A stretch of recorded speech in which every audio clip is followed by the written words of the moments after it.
eh, kenaikan masalah mental health di usia muda itu berbarengan dengan tahun Instagram ditemukan.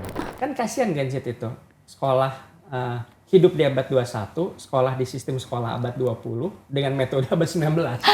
Kasihan banget. Jadi kalau mereka, ya kasihan gila. Orang zaman dulu misalnya untuk berhubungan seksual mereka harus nikah dulu gitu kan. Ya maksudnya normanya. Terus kan sekarang ya fenomenanya jadi bisa one night stand, bahkan kenal dari aplikasi doang. Emang tujuannya untuk itu aja. Pensil zaman dulu itu AI zaman sekarang. Jadi zaman dulu orang nulis gambar pakai pensil. Sekarang nulis gambar pakai AI. Apakah itu cheating? Ya enggak, tulisnya beda.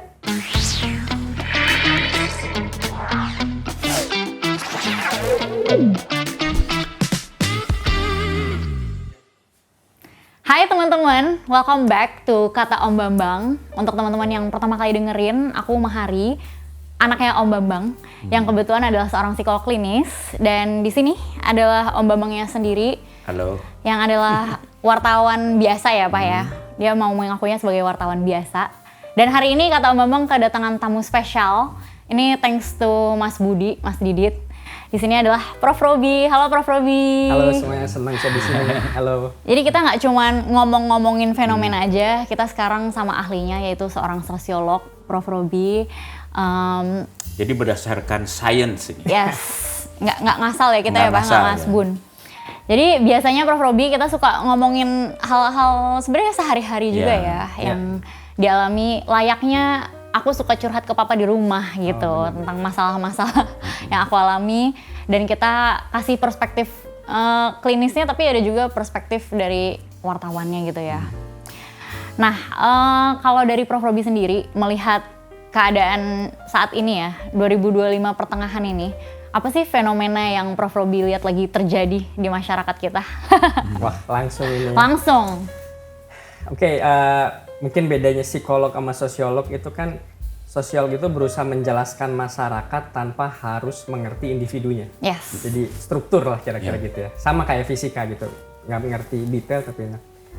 Ya, tapi untuk masa sekarang yang saya, ini pengalaman ya, dan juga saya baca dari riset terakhir, itu yang sedang dominan kecemasan dan kesepian di seluruh dunia, di global, dan saya lihat di Indonesia juga generasi yang lebih muda, Gen Z mungkin, dan juga di daerah-daerah urban. Kecemasan dan kesepian, penyebabnya apa? Banyak teorinya kita bisa diskusikan, tapi dua hal itu banyak terjadi sekarang di mana-mana. Bahkan Gen Z ada yang bilang Indonesia gelap gitu. Banyak itu yang gimana? Banyak. Apakah berkaitan kecemasan dan kesepiannya dengan melihat Indonesia gelap? Yang kecemasan itu kan gampangnya soal masa depan. Ya, kalau depresi soal masa lalu, gampangnya gitulah gitu kan kira-kira. Ya masa depan kan intinya sih sebetulnya selalu tidak pasti ya. Cuman dengan kebetulan ya fenomena disebutnya teknologi network, kita kan semakin connected. Ini punya implikasi kalau menurut saya, ya, implikasi network semakin connected. Contohnya apa? Contohnya COVID lah. Kita kena COVID, itu kan bukan salah kita, muncul di Wuhan. Kita nggak tahu apa-apa, tiba-tiba datang ke kita. Dan itu, sebegitu berdampaknya ke kita. Dan cepet.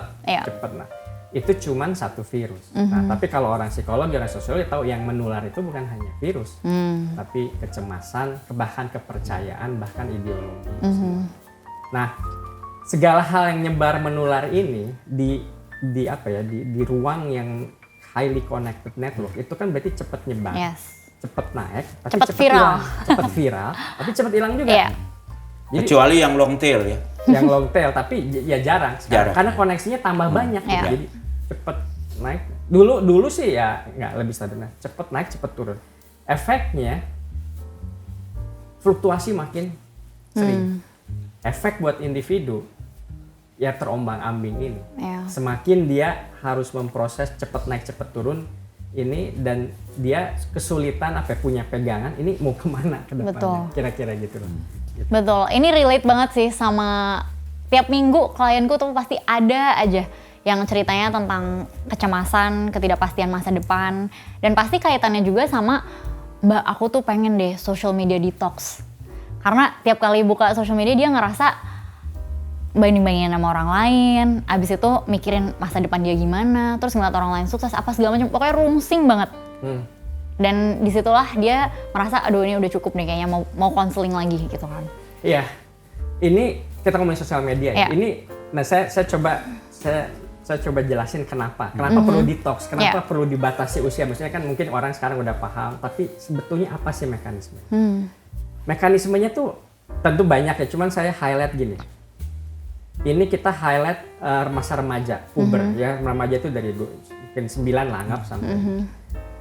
Intinya dia bisa berkomunikasi sosial sama orang tua, tapi dia mulai membentuk identitas dan terjun ke masyarakat, ke sosial, sekolah. Ya. Nah, yang membentuk komunikasi dasar dengan orang tua itu pun masalah, cuman itu nanti dulu itu ya. Nah, untuk bersosialisasi ini itu perlu learning. The most basic learning itu sosial, yaitu meniru. Yes, ini observational. Evolusi manusia sudah ribuan tahun meniru. Jadi insting belajar itu bukan dari buku, bukan dari sekolah, itu penemuan abad 19. Tapi yang paling basic, orang mau belajar meniru. Jadi orang harus meniru. Kedua, meniru siapa? Kan gitu.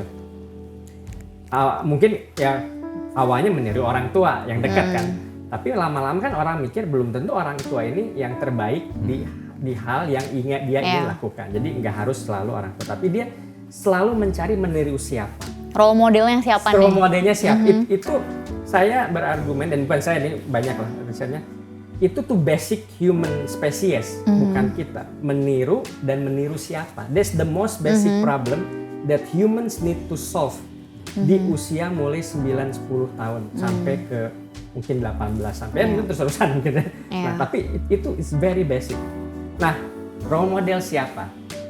Biasanya ini sebelum digital sosial media, menemukan role model itu kan lewat prestis kan, gitu, lihat butuh proses berminggu-minggu, berbulan-bulan, bahkan bertahun-tahun. Dia harus koleksi datanya lama kan, lihat ini siapa sih yang nonton bola, terus suka pemain bola siapa gitu kan. Kadang dia dengar, oh ini yang jago, padahal dia belum tahu. Oh iya benar jago. Nah, kebayangin anak-anak TK ketika di playground juga gitu, dia ini siapa yang harus diikutin, siapa yang siapa pentolannya di sini, siapa, saya bisa nggak kayak gitu atau kalau nggak gimana. Dia harus bermain, butuh proses lama, learning, trial error. Nah itu biasanya lama ya, proses social learning sebutnya. Dengan adanya digital media sosial, itu semua bisa lebih cepat. Dengan asumsi misalnya satu posting kita lihat 3 detik. Dalam 2 jam kita udah bisa berapa belajar. Dan dikasih tahu secara eksplisit. Dia likes-nya berapa, share-nya berapa, komennya berapa. Kita bisa baca komennya oke atau enggak. Cepet banget. It's very unnatural for human beings. Very unnatural. Ya. Nah, jadi kan cepet. Jadi cepet. Jadi overwhelm otak. Nah, jadi dari situ udah kelihatan, terutama Gen Z, ini saya baru diskusi. Gen Z ini generasi pertama dalam sejarah umat manusia yang masa pubernya didominasi oleh gadget dan media sosial. Never happened before in the history of human evolution. I'm not kidding. Dan ditambah satu lagi, Prof. Apa? Mengalami pandemi hingga sekolah pun melalui media sosial. Oh itu ya, tidak ada fisiknya gitu ya. Jatuh tertimpa tangga gitu. So it's jadi jangan anggap enteng gitu keluhan misalnya sebut Gen Z, because this is for the first time human being evolve dalam sebuah kondisi media sosial. Kan dia bukan hanya tools, kalau buat Gen Z dia hidup di situ kan, dia hidup di situ. Nah ini punya efek gitu. Dan dari riset di Amerika yang saya tahu, kenaikan masalah mental health di usia muda itu berbarengan dengan tahun Instagram ditemukan. Ya, terjadi terutama buat perempuan. Nah jadi itu terjadi tuh memang jadi Gen Z ini kayak hasil eksperimen terbesar umat manusia. Salah satunya gitu. Ini kalau yang ada teknologi nuklir apa, cuman nuklir mobil, tapi ini kan masuk ke HP kita gitu. So, and then we don't know what we are doing. Nobody knows. Dan saya kebetulan waktu saya sekolah, ini bidang saya lah, sosialnya. Saya tahu salah satu tujuan Facebook, Instagram, ini tahun sebelum 2010 ya, saya masih di Amerika. tujuan mereka itu adalah ingin usernya terus-menerus pakai. Adiksi ya. Harus dibikin, tujuannya harus dibikin adiksi. Tapi semua marketing emang begitu kan? Emang begitu. Nah, tapi Facebook ini kan juga bisa dibilang sesudah dia jadi komersial. Sudah komersial. Sebelum komersial kan tujuannya untuk reuni aja kan, waktu dibikin orang Mark Zuckerberg. Sama si Zuckerberg. Waktu awal. Cowok nyari cewek cakep. Iya, hanya di jadi kayak universitas kayak hot or not. Dulunya gitu. Jadi it's very basic human drive. Tapi dari awal si Zuckerberg, saya nggak kenal dia, cuman saya pernah ketemu orang-orangnya. Itu dari awal is about human psychology. He knows. Jadi bandingin ya, ini ya Facebook itu is all about human psychology. Google si Page sama Larry Brin is all about algorithm. It's totally different point of view. Satu Google, satu Facebook dulu ya. Ini kalau ini emang untuk relasi, kalau ini kan untuk search engine. Makanya, jadi pada saat itu tuh menarik, competing dua teknologi yang punya filosofi berbeda. Yang dominan komputer, yang dominan manusia. Komputer hanya tools untuk manusia. Nah, addiction-nya tuh dibuat lewat apa? Disebut lewat validasi, membentuk feedback positif validasi. Jadi kita kan mendapat kayak validasi loop kalau dapat like, dapat kan, tapi terus pengen lagi gitu. Jadi engineer, kita di classical conditioning ya sama likes ini. Dan sengaja dibuat nggak cuma kan harusnya like sama dislike, ini enggak cuma yang positif like aja ya. Positif aja dibikin kecanda. Jadi tujuan engineer itu bagaimana memanfaatkan human psychology untuk membuat si platformnya ini itu kan. Karena saya juga pernah bikin platform, jadi gimana biar kita bergantung sama si platform ini kalau gitu. Secara biokimia, serotoninnya atau apa yang keluar? Dopamin ya sih? Dopamin. Supaya dopaminnya keluar ya. Keluar terus dan itu dopamin crash habis itu. Dopamin crash dan kalau dulu kan tadi saya bilang sebelum ada digital itu diolah di kepala dan abstrak lah kurang lebih kan. Saya bisa salah, saya mengikuti ternyata enggak. Kalau ini kan clear, mana yang followernya puluhan juta sama yang followernya cuma 500 kan kelihatan. Jadi enggak ada proses di situ ya. Langsung ketahuan tek. Nah, katakanlah Gen Z ini hidup dalam dunia yang sebetulnya kita ini nggak tahu apa efeknya, tapi sekarang kita mulai meraba-raba, mulai tahu. Dan gak heran kalau mereka lalu mengalami kecemasan dan bahkan kesepian karena mereka dibesarkan dengan cara yang sama sekali baru dibanding seluruh nenek moyang manusia.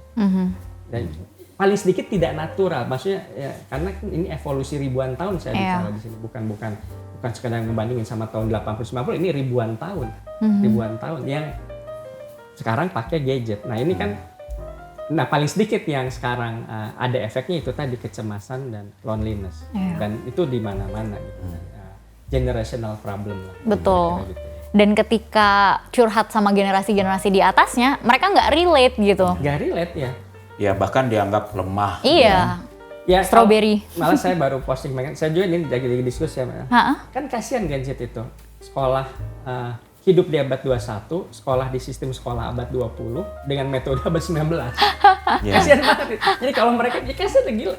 Kalau kita, ya apalagi kita hidup di abad 20, ya sistem abad 20 lah, kita kurang, tapi kan Gen Z ini masa transisi banget. Gitu. Masa transisi, jadi menurut saya memang it's a serious problem. Jadi ya kita nggak bisa lah sekedar, kamu gini nggak. Saya pikir. Jadi wajar kalau mereka dapat dukungan mental health, layanan mental health yang lebih besar ya. Karena mereka ibaratnya dapat hantaman yang lebih besar. Sekarang gini ya, Jonathan Haidt di bukunya Anxious Generation ngebandingin teknologi nuklir, penemuan manusia canggih. Sekarang mau ngoperasin reaktor kan, persyaratan banyak. Because it's so powerful teknologi, kalau kamu salah operasi bahaya. Sekarang teknologi digital, media sosial yang itu semua orang pakai. Gratis without even knowing the impact to the human psychology. Padahal komputer dalam HP kita sekarang lebih powerful daripada yang dipakai bikin bom atom. Nggak ada tuh konsen bahwa oke, dengan menggunakan social media ini akan membuat Anda semakin cemas, semakin apa, terus kita agree gitu. Enggak ya? Iya, Nggak ada positifnya juga kan, banyak positifnya. Banyak. Justru itu, jadi tapi kan kalau kita sesuatu yang serius pasti kan ada resiko-resikonya di depan. Iya, kayak kita kan pakai mobil, pakai seatbelt, kenapa ada resiko? Karena ada tahu. Nah, sekarang kan masalahnya kita belum tahu pasti resikonya. Sekarang baru mulai nih keluar riset. Ya selalu lah teknologi lebih duluan daripada riset-riset ini kan, karena kepentingan bisnis gitu ya. Nah, tapi intinya ya sekarang orang mulai sadar, dan intinya saya cuma bilang, kita nggak tahu pasti lah, saya juga belum bisa bilang penyebabnya apa, cuma it's fair to say generasi sekarang Gen Z itu adalah yang memang hidup di dunia yang betul-betul baru, ciptaan manusia yang baru sama sekali, belum pernah terjadi ribuan tahun yang sebelumnya. Saya bahkan berani mengatakan sebetulnya kalau Gen Z itu tidak cemas, itu yang jadi masalah. Maksudnya? Karena sebetulnya kecemasan itu kan satu peralatan survival kita juga, supaya kita lebih hati-hati. Gitu loh. Betul. Ya, jadi kan kita bilang orang yang gampang cemas sama orang yang tidak cemas. Kalau misalnya dulu nenek moyang kita nggak pernah cemas, kita nggak ada. Udah dimakanin oleh harimau kali ya, oleh apa? Karena nggak cemas dia ngadepin harimau. Tapi karena ada yang cemas, kita survive. Ya. Jadi kecemasan, tinggal masalahnya mengarahkan kecemasan itu untuk menjadi sesuatu yang bermanfaat. Ini jadi nyambung juga sih, kan Prof. Robi tadi bilang kalau kita naik mobil ya kita perlu pakai seatbelt kita. Nah, berarti kan Gen Z dan generasi Alpha di bawahnya kan lagi mencari-cari seatbelt untuk mereka tuh apa gitu. Dan ya benar kata Om Bambang juga gitu, bahwa ketika kita anxious banget, survival kita bilang gitu, kita anxious banget, kita harus cari solusinya. Mungkin untuk banyak Gen Z sekarang solusinya itu adalah salah satunya dengan mereka belajar mindfulness. Itu jadi seatbelt mereka untuk lebih bisa mengontrol diri mereka. Iya, sedikit komentar ke Om Bas, saya sebutnya Om juga. Iya, Pak. Iyalah, wajar deh, wajar. Jadi ponakan wajar. Pasti bisa ya.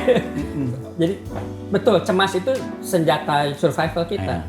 Nah, tapi masalah di sini, kita berapa kali lihat HP? Pasti tahu kan sih, ribuan kali.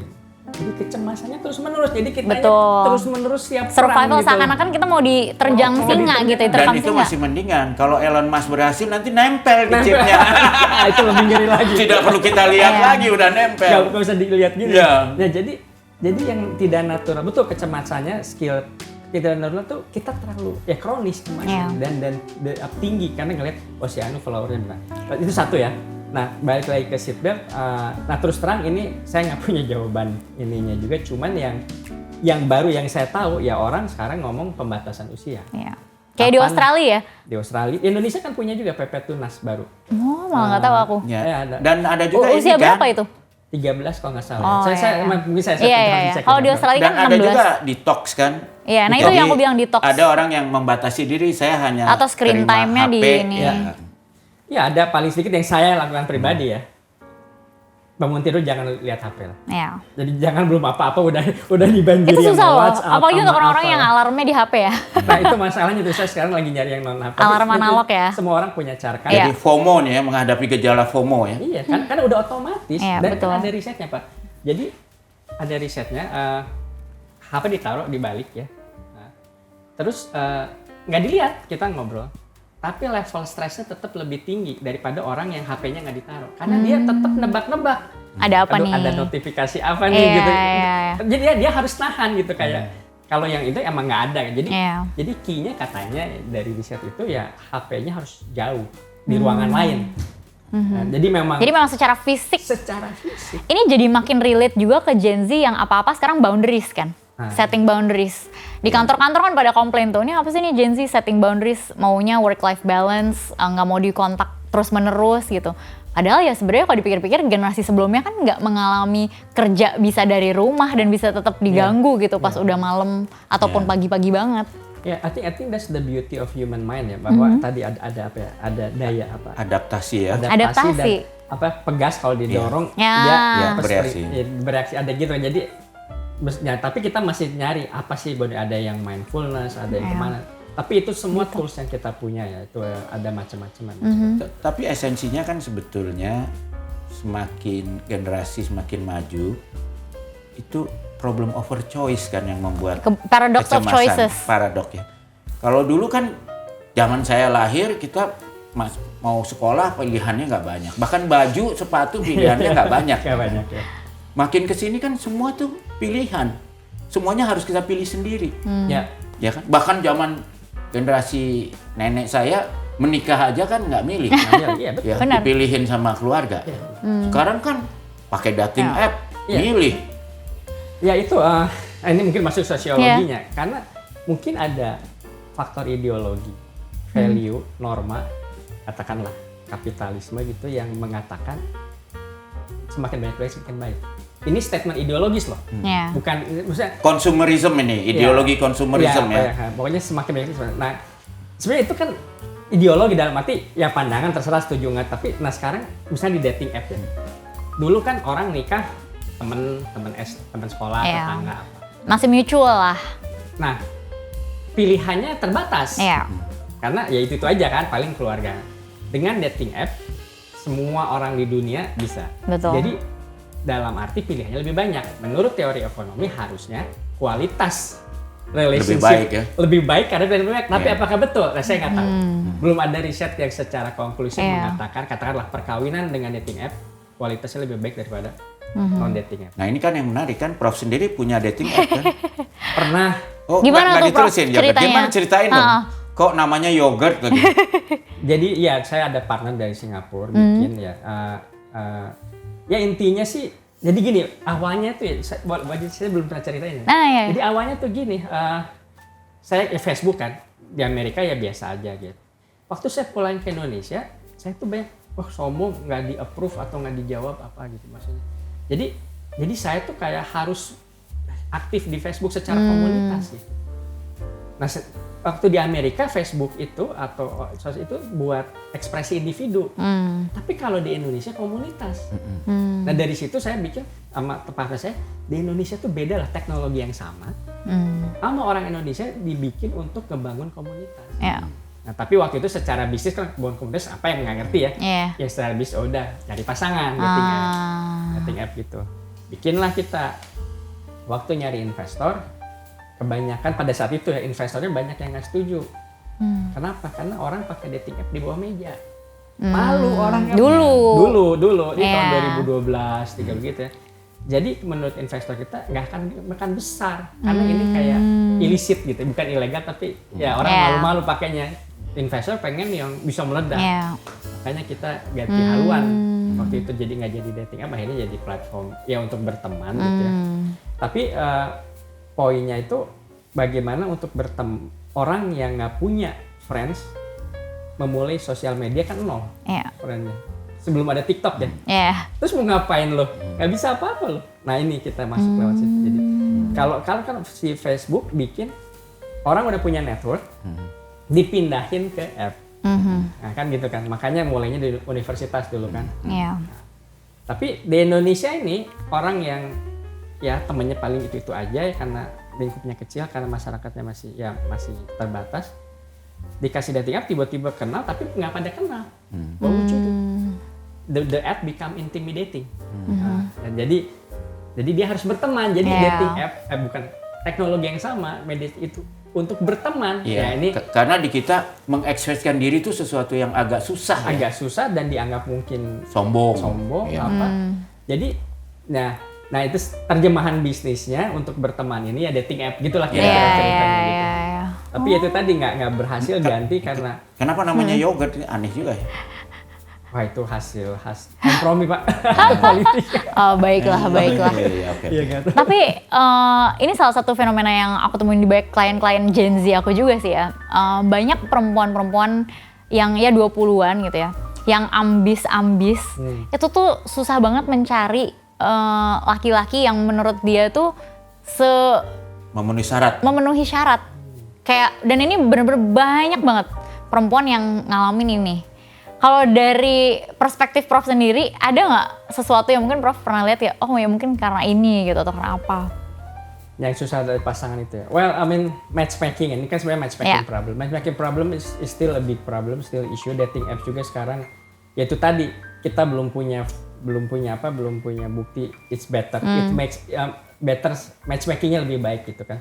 Tapi kalau soal yang ambisi itu intinya sih kalau saya sih ngelihatnya lebih ke ya opportunity yang bertambah ya. Jadi intinya kelompok yang sebelumnya terbatas sekarang dengan women empowerment ya. Punya akses lebih banyak. Sama minoritas juga kan, bukan hanya women kan termasuk minoritas dalam menentukan, terus ada pihak-pihak lain, ada kelompok-kelompok lain yang dianggap minoritas, dan ada woke bahwa fokus kita itu harus mengangkat minoritas ini gitu kan, kayak gitu. Tapi bukannya ada biopsikologisnya ya? Karena kalau kita lihat perempuan itu kan telurnya terbatas, laki-laki itu kan spermanya hampir tidak terbatas, ya kan? Sehingga memang secara seolah-olah secara biologis lah perempuan itu harus lebih selektif karena dia punya aset yang lebih berharga, terbatas, harus dibatasi ya. Iya, dan dia berasumsi akan ada jutaan sperma yang akan berkompetisi buat satu indung telur ini kan? Iya kan? Jadi itu secara desainnya bukannya udah begitu? Saya nggak bisa jawab. Saya nggak tahu bukti against or for, tapi it's a good argument. It's a good argument. Tapi apakah ada fakta yang menunjang itu? Saya nggak tahu ya. Saya nggak.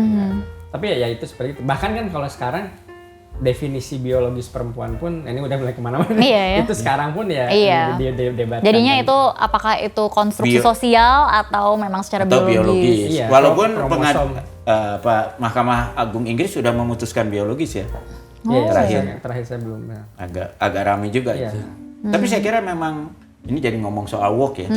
Sekarang memang seperti ada arus balik ya. Terpilihnya Trump, lalu naiknya di seluruh dunia lah. Iya. Om lagi Om. Kalau saya ngobrol saya tanya ini Trump naik apa? Kalau saya jawaban saya apa sebabnya? Kalau saya nih gara-gara Obama. Terlalu reaksi dari terlalu Obama. Kesana. Kan waktu itu saya masih di sana tuh. Itu didorong banget ke sana.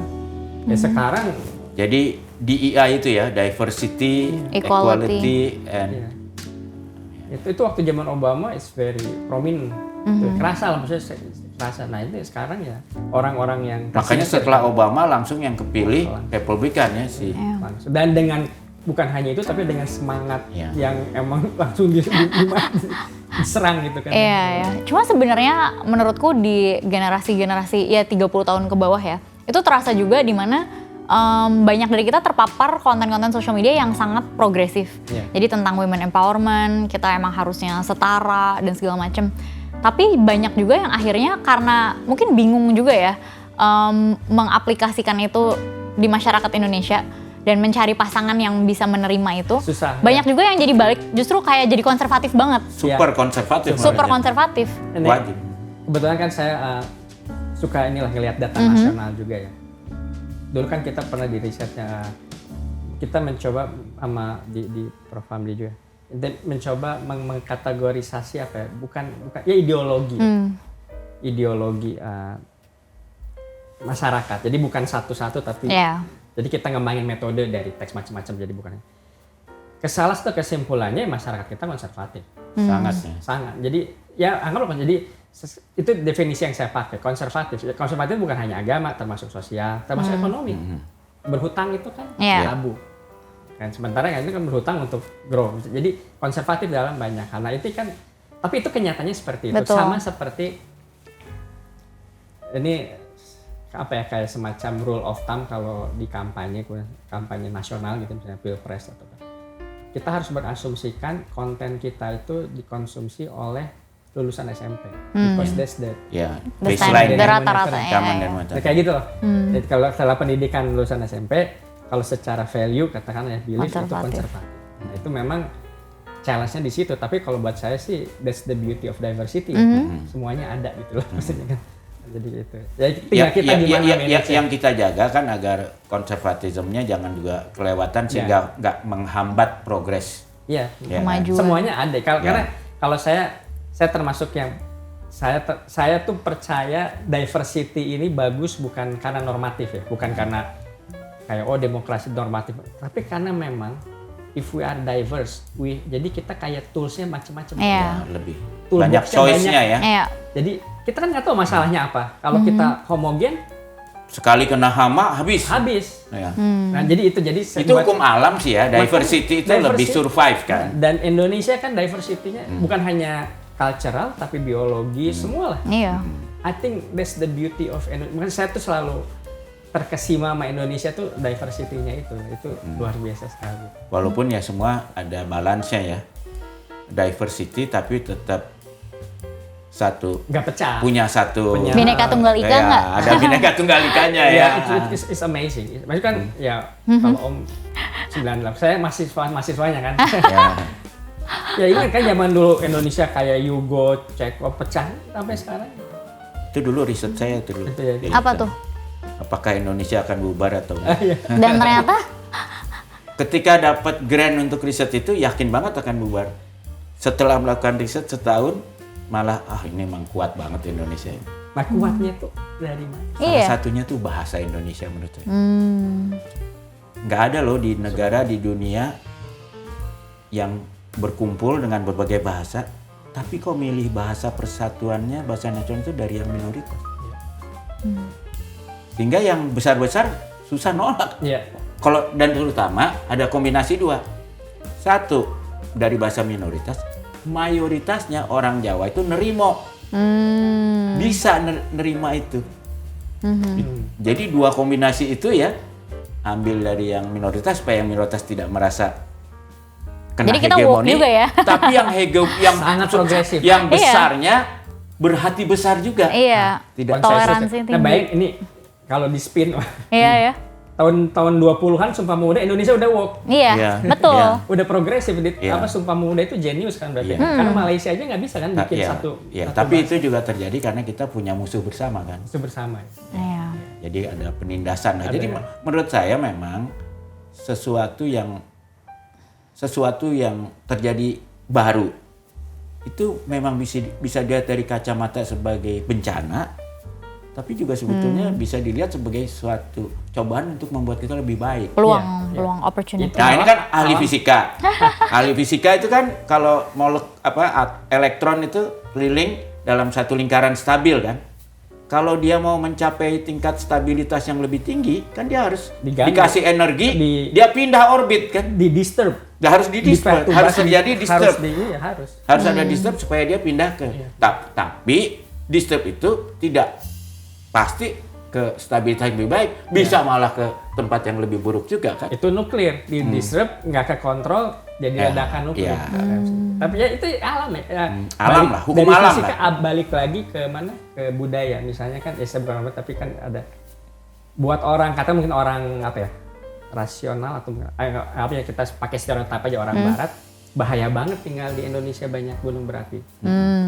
Buat orang yang tinggal di lereng Merapi, ini bagian dari alam, bukan untuk dihindari, tapi justru kita bagaimana beradaptasi. Kan itu beda point of view. Tapi itu bukan soal barat timur sih, karena di Iceland itu kan sama, itu kan barat, tapi kan banyak gunung berapinya juga. Bisa adaptasi juga ya. Ya, dan itu termasuk orang paling bahagia di dunia, karena mereka pikir mati bisa kapan aja, nggak bisa ditebak. Daripada cemas, kita enjoy life aja. Itu kan pilihan. YOLO. Iya kan? Nah, I think this is very interesting. Intinya menerima mati kan? Iya. Mati itu satu keniscayaan. Hidup mati. Can you imagine? Sekarang kan kita tahu di Silicon Valley mulai ada movement kita cari cara manusia nggak mati. Benar kan? Dan bahkan sekarang banyak yang ada satu riset tuh yang dia tuh bapaknya udah mau meninggal. Terus mereka lakuin riset biar nanti pas bapaknya meninggal itu AI-nya bisa ngegantiin bapaknya itu kan ya. Iya, nah ini sebagai diskusi aja. For me, saya bukan secara value normal, tapi for me, I think orang-orang yang merasa mau abadi don't understand the principle of biology. Because that's the core principle of biology, bahwa ya hidup ya mati kan, birth and death process gitu itu tuh. Ya, kan kebayang ya kalau kita misalnya sendirian umurnya 200 tahun, nggak punya temen. Iya kan, loneliness. Dan itu sudah terjadi di negara barat, bahkan Jepang, kan sampai ada menteri kesepian. Iya, di Inggris kalau nggak ada. Di Inggris, Jepang, negara-negara Skandinavia. Iya. Nah, makanya masuk ke Indonesia nomor 1 di flourishing itu. Ya, betul.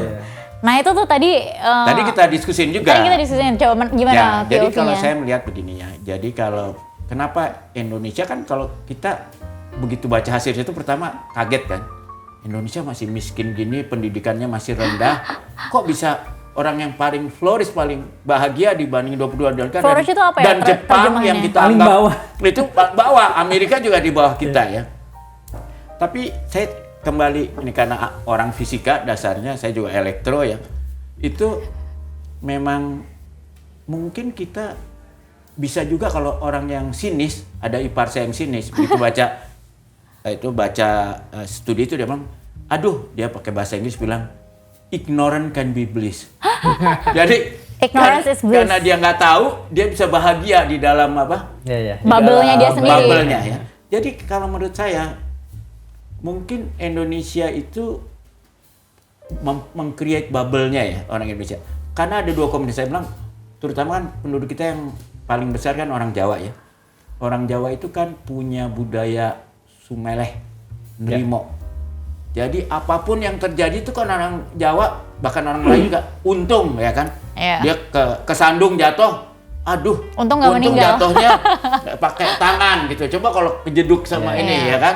Apapun ada untungnya. Bahkan kalau orang baru meninggal aja pasti dibilang untung udah umroh ya, untung udah jadi, punya anak ya, untung apa gitu. Di satu sisi itu bagus karena membuat kita tidak kurang cemas lah. Nerimo ya. Coping mechanism. Ya, tapi di sisi lain itu membuat kita nggak berkembang. Iya kan? Sehingga dijajah Belanda bisa 3,5 abad katanya ya, walaupun itu bisa kita bayangkan. Tapi esensinya sebuah negara yang separuh dunia jauhnya, penduduknya juga nggak sampai penduduk satu provinsi di Jawa, bisa menguasai orang Indonesia dari Sabang sampai Merauke, orang Indonesianya nurut-nurut aja gitu loh. Ya kan? Jadi saya ingat dulu pasti tahu baca buku Uncle Tom Cabin kan. Seorang budak tapi bahagia dalam status budaknya itu. Iya kan? Karena dia nerimo. Ya udahlah, saya nggak bisa. Nah, di satu sisi dari sisi kesehatan mental bagus, dia nggak ada stres, nggak ada apa-apa. Tapi dari sisi kalau kita melihat manusia harus ada kemajuan, progres. Ideologi ini jadi hambatan buat mencari progres ya. Jadi ini kita harus cari keseimbangan.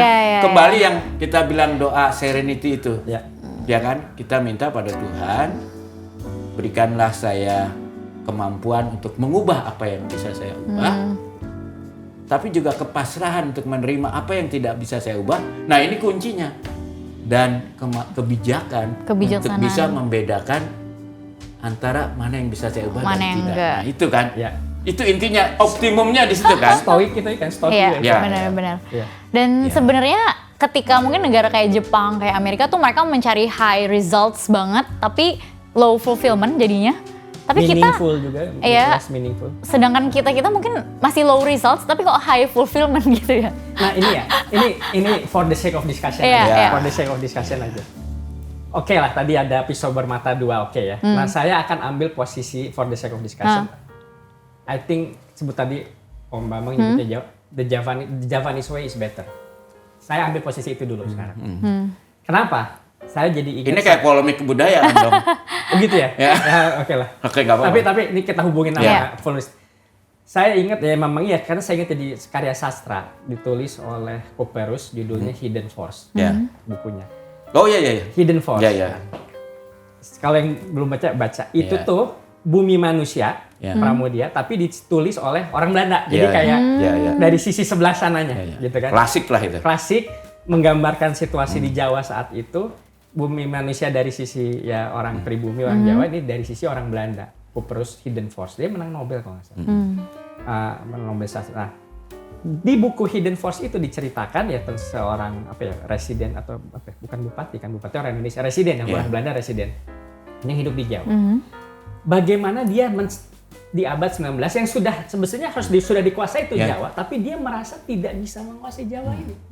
Because the Javanese are always lurking in the dark, dia bilang. Dia bilang dia nggak tahu. Di depan saya dia enggih, di belakang saya nggak tahu. Ketika udah cemas dia ya. Dia cemas. cemas. Malah jadi ini namanya karya sastra. Jadi tapi saya ceritanya malah istrinya yang orang Belanda itu yang dia pikir dia penguasa ya di wilayah saya lupa ya. Tapi istrinya sampai stres karena dia lagi mandi di kamar mandi, ada yang nge-spit sirih merah itu. Dia kan ini apa? What kind of world is this? Saya lagi mandi, ada yang nge-spit merah sirih. Mungkin orang yang kata saya bukan apa hantu atau manusia, tapi what kind of world is this gitu kayaknya. First of all, what is this spit merah? Sirih merah itu saya kan ngapain orang kunyah gitu terus di spit gitu. Gegar budaya nih ya. Nah jadi di akhir novel itu dia bilang, jadi sebetulnya siapa yang menguasai siapa? Belanda yang menguasai Jawa atau Jawa itu memang mundur ke belakang, dia menyerap gerilya gitu. Tapi sebetulnya nggak pernah submit secara identity soul. Kalah tapi tidak takluk. Iya, jadi ngalah tapi nggak takluk. Nah ini saya bukan soal buat saya bukan soal ini, tapi menurut saya itu ya kembali ke fisika lagi, itu untuk survivability luar biasa. Nah di zaman balik lagi ke yang zaman sekarang yang penuh ketidakpastian, kalau saya disuruh milih antara maju dan survive, saya akan milih survive di zaman sekarang. Karena kita nggak tahu ke depan ini mau perang mau gimana, makanan kurang, makanya presiden keluar butuh apa, energi juga nggak tahu. Maksudnya in this high uncertainty, my first instinct is to survive, bukan untuk maju. Jadi tapi ini kan justru bagusnya diversity. Ada betul. yang memilih begitu, tapi ada yang memilih maju. Maju ada makanya. Supaya akhirnya secara keseluruhan ada kemajuan juga, tapi ada survival juga gitu ya. Jadi ya itu tadi kebijakannya memilih kapan. Nah itu masalahnya kita itu di dunia ya bisa belajar apa aja, ilmu yang paling aneh-aneh, bahkan belajar bahasa yang tidak ada aja ada ya kan. Nah, untuk jadi dokter, tetapi tidak ada sekolah tentang bagaimana untuk hidup yang bahagia atau fulfill. Tidak ada. That's a very good point. Ya, termasuk bagaimana menjadi orang tua yang baik. Karena kita lihat kan, pasien dia kan kebanyakan masalahnya utamanya relasi dengan orang tua. Jadi sebetulnya kalau kita bisa menjadi orang tua yang baik, maka kan banyak problem-problem tidak perlu terjadi pada anak-anak ini ketika dewasa. Tapi kok kita tidak punya pengembangan ilmu bagaimana menjadi PhD di bidang ilmu orang tua yang baik itu nggak ada. Nggak ada. Jadi orang baik pun nggak ada. Jurusan menjadi orang baik nggak ada. Itu kan paradoks juga kan? Paradoks banget. Ya. Dan itu sekarang yang membuat orang menimbulkan kecemasan. Walaupun saya bilang ya, apa yang kita sebut mental health sekarang itu kan sebetulnya adalah satu tanda kemajuan peradaban juga. Karena kalau di zaman nenek saya, orang cemas ya udah hilang aja, ya atau masuk, atau kalau di tempat daerah orang miskin kan orang yang cemas dipasung, ya cemas oleh atau masyarakat, gitu? Cemas itu bisa jadi skizofrenia kan ujungnya ya, atau ya kalau dia jadi beban orang yang lain yang juga survival, dia nggak survive, mungkin secara sosial ekonomi. Tapi kan makin kita beradab, bahkan katakanlah bayi yang IQ-nya jauh di bawah rata-rata apa kan bisa survive sekarang ya. Jadi punya hak untuk survive, punya hak untuk hidup layak gitu. Itu kemajuannya di situ kan ya. Iya betul. Walaupun ya itu juga bisa jadi beban juga, tapi di lain pihak kita juga punya kemampuan teknologi untuk meringankan beban itu. Iya benar. Makanya saya ngelihat ancaman utamanya itu memang balik lagi ke homogenisasi gitu kan. Bahwa tadi saya parenting saya highlight. Ya dulu kan ngurus anak ini bisa dititipin ke kakek, nenek. Ada extended family yang menampung itu. Ada village-nya untuk it take a village to raise a kid. Itu diganti menjadi transaksional, kita tinggal hire nanny aja. Pakai uang, atau ke daycare. Simple, praktis, bisa diukur. Jadi, nah tapi efeknya ini kan jadi homogen nih. Kalau a village macam-macam loh. Si anaknya belajar. Kalau ini kan jadi itu tadi kan. Jadi yang masalah itu kalau dari pihak saya itu tadi homogenisasi ini, bahwa semuanya mau dijadikan transaksional. Transaksional tentu ada bagusnya efisiensi. Kita jadi efisien maju, tapi kan ya itu tadi. Nah, sekarang orang susah misalnya mau parenting mau gimana kan. Kalau punya duit nggak masalah. Tentu nggak masalah banget tinggal. Akhirnya diserahkan ke sekolah. Kalau nggak mampu juga diserahkan ke barak sama Kang Dedi. Iya. Ya itu makanya jadi kan kalau itu kan ya, saya mau tanya nih karena Anda sosiologi ya. Itu kan sebetulnya karena terutama kita Indonesia ini kan boleh dikata terjebak dalam satu masa transisi. Betul. Jadi di era dulu, di era tradisional itu kan kita tuh hidup sebagai satu keluarga besar. Ya. Ya. Jadi kalau orang tua nanti ditanggung anaknya, makanya kadang-kadang anak banyak supaya tanggungnya nggak sandwich banyak, generation ya. Itu emang by system ya. Ya. Lalu kita menjadi individualis kan, menjadi keluarga nuklir. Modernisasi lah. Dan kita pikir itu bisa diganti untuk hari tua asuransi hari tua, ya kan? Nah, untuk kalau sakit ada asuransi kesehatan, bisa ke rumah sakit dan sebagainya. Nah, kita itu yang modernnya belum jadi. Ya. Sementara yang big family extension-nya sudah mulai pudar. Ya, kita terjebak di tengah ini. Jadi siapa itu? Pisani ya, Eli? Yang Pisani ya. Dokter bekas wartawan juga itu teman saya. Diversity-nya itu bukan temporal juga. Ya. Ada orang yang masih hidup katakan di zaman batu malah. Ya, dan di Papua. ada di zaman abad 21. Iya. Living this. How do you manage this? Tapi ya itu kan jadi Elizabeth Pisani. Iya. It's a nice problem. Itu is a nice problem. Ya itu memang oke. Ya itu balik lagi kalau saya ngebawanya ya divert, tapi ini ya. Tapi jangan salah loh.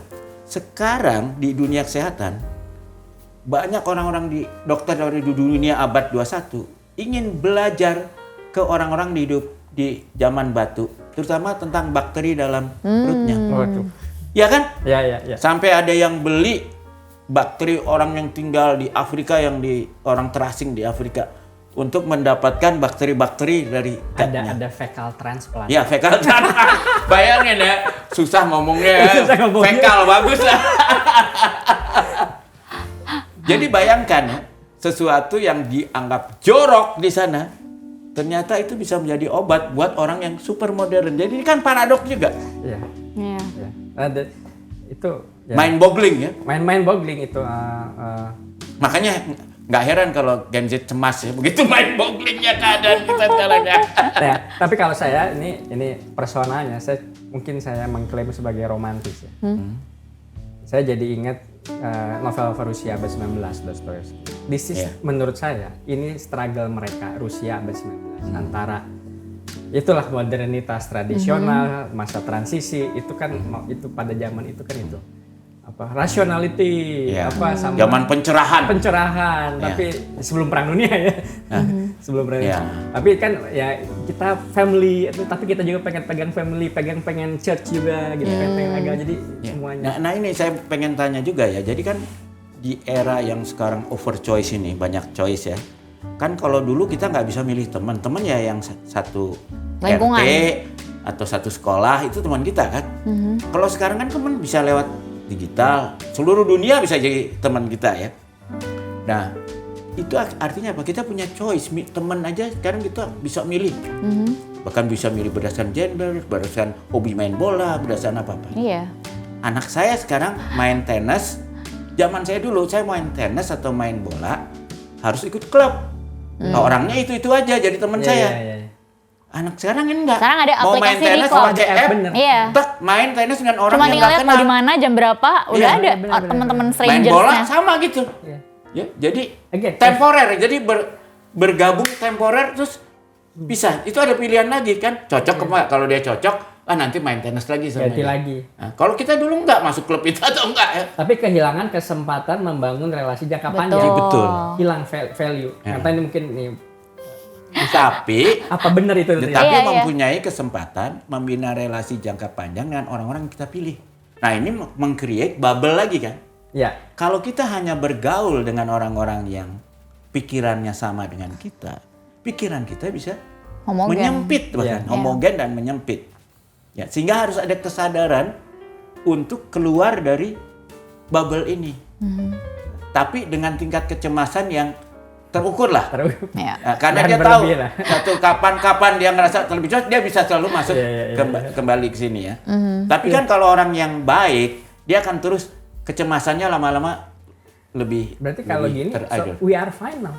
Ya? We are actually fine now. Semuanya ada kan sekarang ini. Iya, tapi kan kita berbahayanya tuh kan gini, kita juga tidak mau seolah-olah kan sekarang sudah terjadi, kita di meja makan, makan bersama, masing-masing bergaul dengan dunianya orang lain yang di luar sana. Kan itu juga bukan sesuatu yang kita inginkan lah.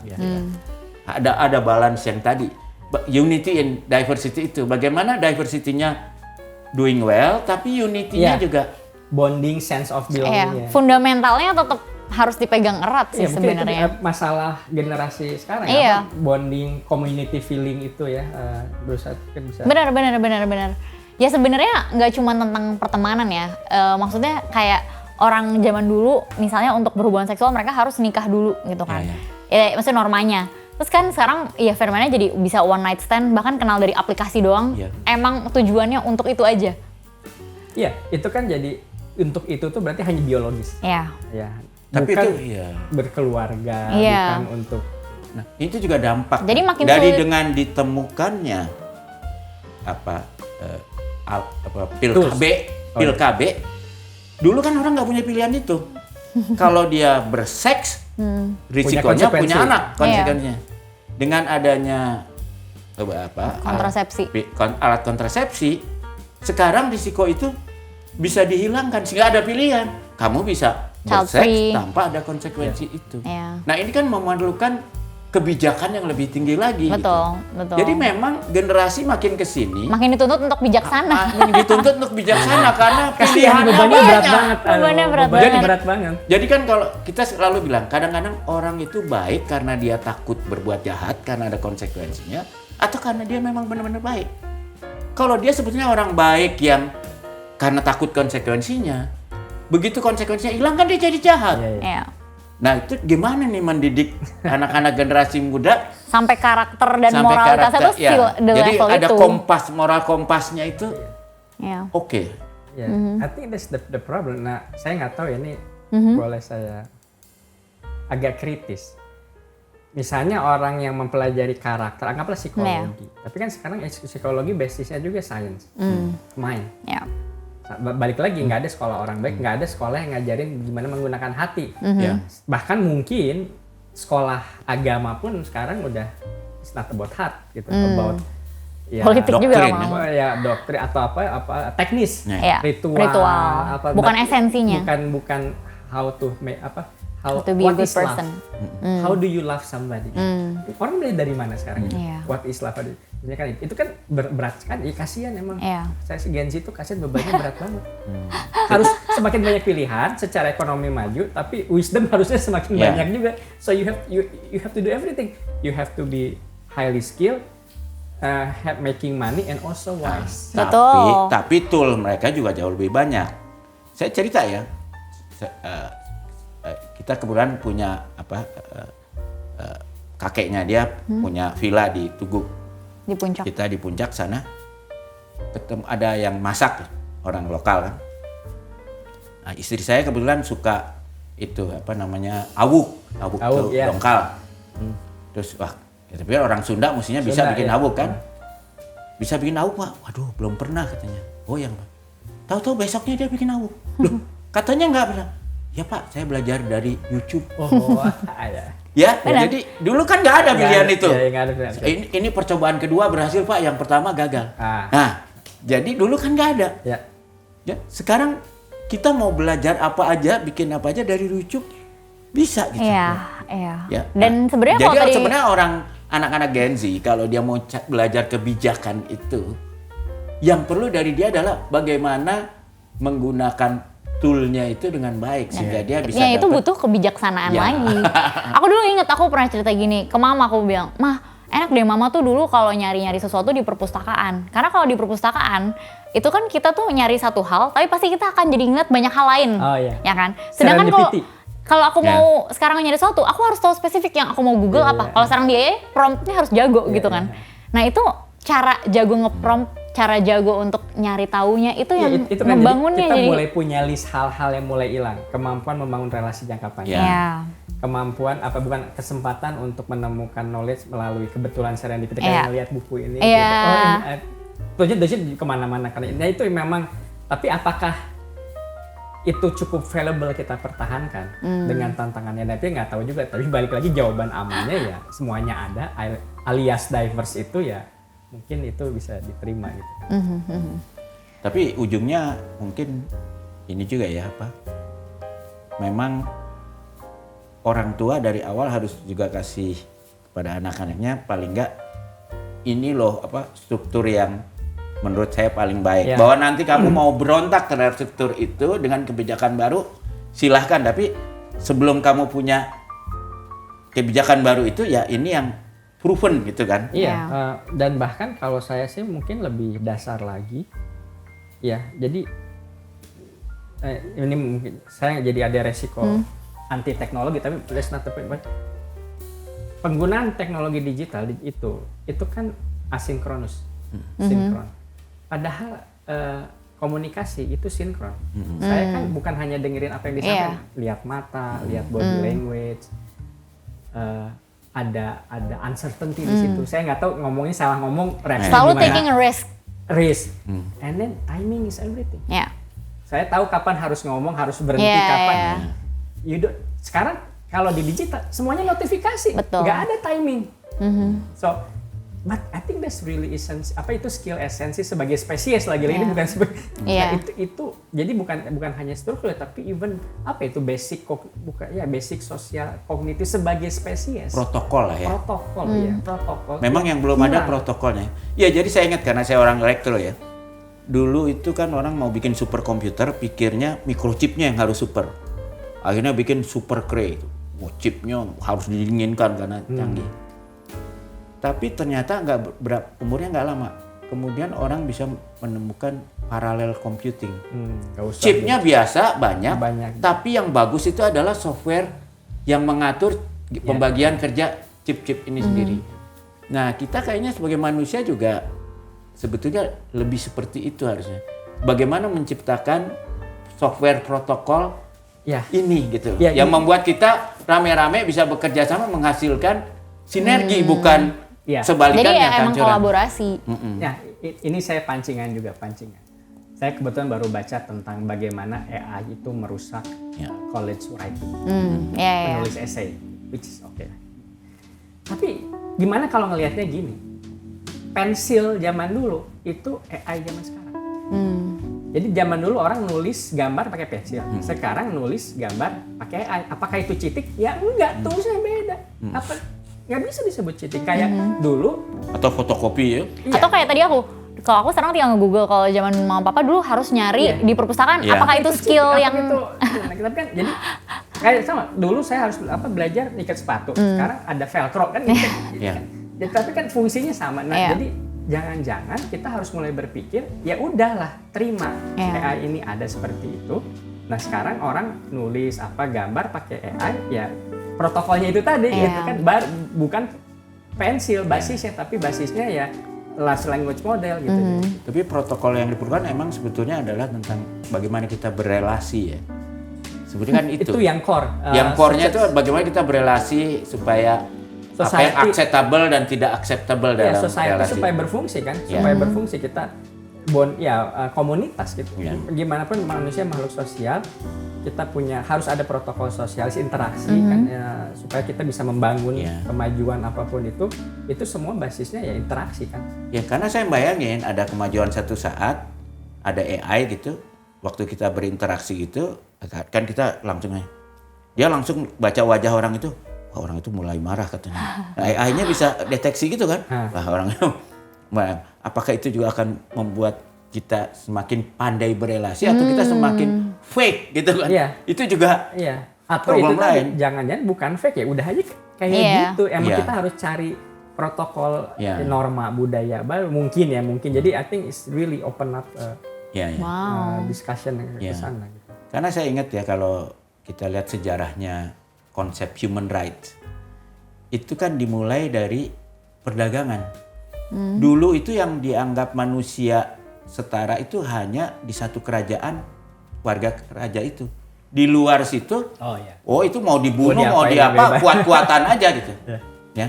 Sehingga seorang Karen Armstrong, ya, dia menulis kalau dilihat bukan dari sisi keyakinan agama, jeniusnya dari Nabi Muhammad adalah dia bisa menciptakan satu tribe baru, super tribe. Yeah. Kalau dulunya tuh kalau orang itu bukan anggota sukunya dianggap mau dibunuh, mau diperbudak, mau boleh gitu, asal kuat gitu. Sehingga suku yang lemah biasanya mengawinkan anaknya dengan suku yang kuat supaya dilindungi gitu. Nah itu tapi esensinya adalah hubungan darah. Jadi orang dianggap satu equal hanya kalau punya hubungan darah.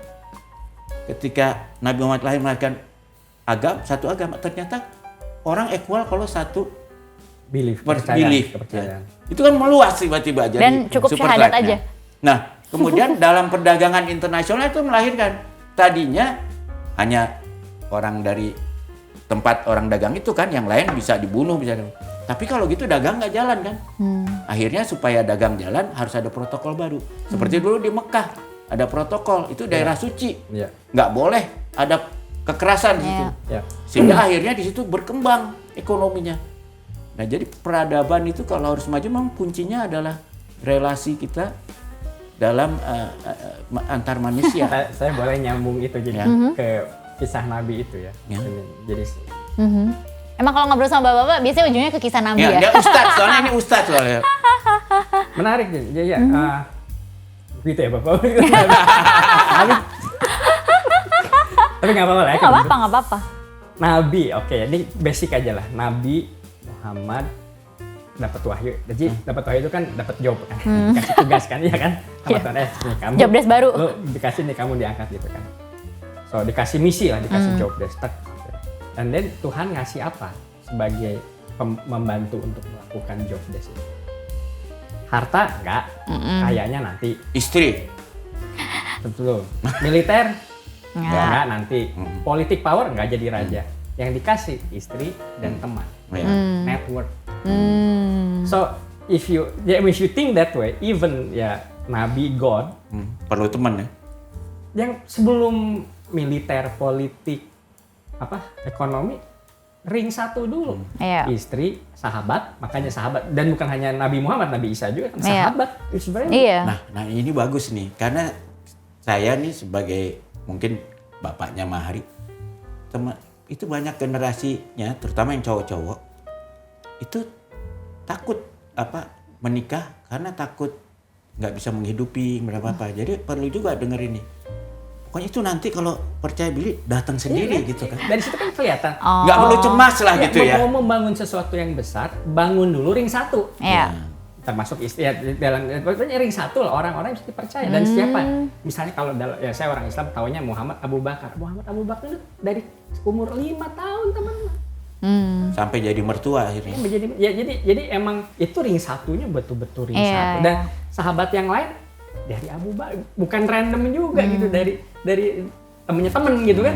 Jadi, nah ini nyambung tadi cerita Nabi, disertasi saya kan network. Ya civilization itu dibangun dengan network. Nah sekarang skill-skill apa kalau balik ke psikologi misalnya Gen Z, skill apa yang dibutuhkan untuk membangun network zaman sekarang yang bisa membangun proyek-proyek progresif itu tadi kan, itu kalau saya ngeliatnya gitu. Nggak, tapi bagusnya selain dia network, ada satu safeguard juga, yaitu dikasih protokol, walaupun manusia lain yang bukan teman pun harus diperlakukan sebagai manusia.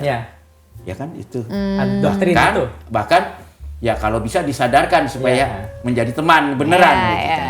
Jadi tidak membuat juga eksklusif yang berbahaya bagi yang lain. Di awalnya ring satu yang solid, untuk ekspansi safeguard itu tadi itu istilahnya, mungkin protokol human rights. Human right-nya lah gitu ya. Itu yang ekspansi, yang membesar, tapi core-nya, nukleusnya ya itu tadi sahabat. Menarik ya, jadi kalau kita benar-benar mencoba menyimpulkan banget dari awal kita ngomongin Gen Z gitu ya, sebenarnya bersahabat lah. Iya, jadi Gen Z yang menghadapi ketidakpastian masa depan, teknologi yang segitu cepat, yang mereka jadi eksperimen dari adanya social media gitu kan. Itu ternyata bisa jadi yang dibutuhkan adalah punya social support yang kuat dari network yang ada di sekitar kita. Atau bahkan bukan di sekitar kita, bisa di seluruh dunia kan kalau zaman sekarang. Dan mungkin untuk ini ya, pertama membuat protokol yang kita sepakati kalau kita berteman itu kira-kira protokolnya begini gitu loh. Kalau misalnya, waduh kamu tersinggung, jangan langsung bentak balik, kamu pergi aja ke WC gitu. Nanti udah tenang ngomong, bilang saya tadi tersinggung loh, gitu kan? Itu yang nih resiko Gen Z kehilangan karena pandemi, pandemi dan teknologi kita kehilangan kesempatan belajar protokol yang solid tentang yang on the job protokol on the job learning on the front social interaction ini yang mungkin, dan orang juga nggak ngerti gimana, orang lebih tuanya nggak ngerti gitu. Dan itu benar banget loh, maksudnya klien-klienku tuh nanya hal-hal kayak gitu. Kak, aku lagi berantem sama temenku, nggak tahu cara baikannya gimana. Aku lagi suka sama orang, aku nggak tahu cara deketinnya gimana. Dan celakanya kalau zaman generasiku masih kecil, itu karena kita nonton TV yang sama, film seri yang sama, itu kan ada acara-acara, kalau berantem ternyata baikannya gini. Referensinya tuh sama. Referensinya ada. Nah kalau sekarang kan nonton TV-nya mungkin nggak ada TV lagi.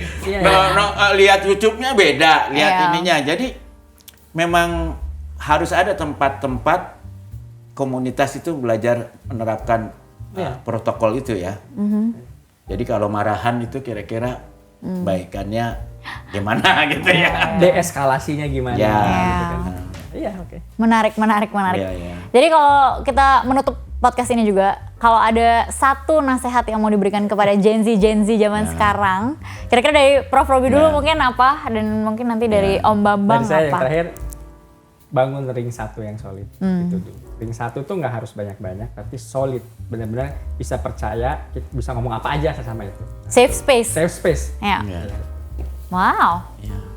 Iya, saya kira sama ya. Jadi dulu kan dibilangnya mencari soulmate itu selalu dinyatakan sebagai suami atau istri. Sebenarnya soulmate itu kan tidak harus suami dan istri, tapi kan seseorang yang kalau kita curhat dia tahu bagaimana menangani kita curhat. Kalau dia curhat kita tahu menangani bagaimana dia. Jadi support system, sehingga ya itu yang berat sama dipikul, ringan sama dijinjing. Mesti menemukan, dan sekarang toolnya tuh banyak untuk menemukan orang-orang yang cocok seperti itu. Benar-benar, dan ya unfortunately banyak orang yang nggak sadar, karena kalau di social media yang kita lihat, yang kita butuh uang, yang kita butuh karir, yang kita butuh cakep gitu kan.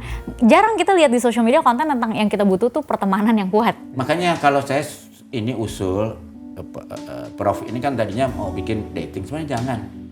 Bagaimana bikin app cari sahabat? Nah, awalnya begitu, tapi secara bisnis nggak. Tapi oke, sekarang kita balik lagi ke situ. Iya, cari sahabat, teman, cari gitu. sahabat ya. Meaningful connection ya. Meaningful, lagi balik ke penelitian Harvard itu terus ya kita ya. Supaya ada yang, dan juga itunya kan termasuk kalau memang untuk menghadapi sesuatu yang tidak bisa kita tangani karena di luar kontrol kita kan, yang Viktor Frankl, The Meaning of Life itu kan bagus. Walaupun untuk itu menurut saya, apalagi teman-teman saya orang Jawa sih, itu sih udah nggak perlu baca buku itu, udah ngerti gitu ya. Nerimo ya. Justru kepada mereka bagaimana untuk keluar dari zona nyaman, tapi tetap tidak dengan kecemasan yang gimana yang untuk berani asertif, itu yang dibutuhkan. Berani asertif, buat boundaries ya. Jadi ya itulah aja.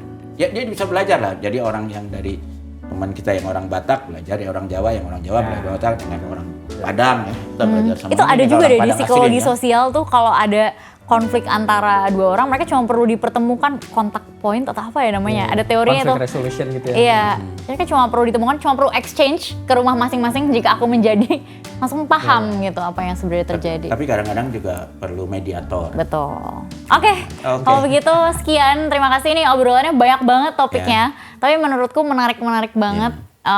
Semoga teman-teman yang menonton dapat hikmahnya untuk mencari teman yang baik. Dan mudah-mudahan app-nya segera jadi itu. Ya. Udah lama. Kita cari teman-teman. Diciptakan yang baru lagi. Cari teman. Oke, kalau gitu terima kasih teman-teman. Dadah.